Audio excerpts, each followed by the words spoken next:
Ta-da! I broke my XL5, ripped the standoff off, broke my camera, so now I have a Predator Micro, new frame. This is the Ox FPV Thug Destroyer. It's on sale at oxfpv.com for $19.95, and they are supposed to be indestructible. We'll see. We'll test that theory.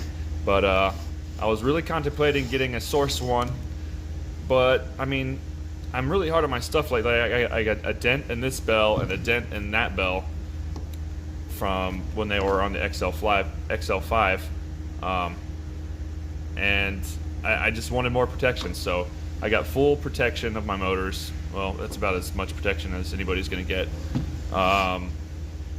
I don't think it's possible to break an arm on this guy, but we'll find out. I broke 2 arms on the XL5, and yeah, XL5 ended pretty badly with a pretty gnarly crash. But yep, new bird, new GoPro. We'll see what kind of abuse we can throw at it, and hopefully not break the GoPro.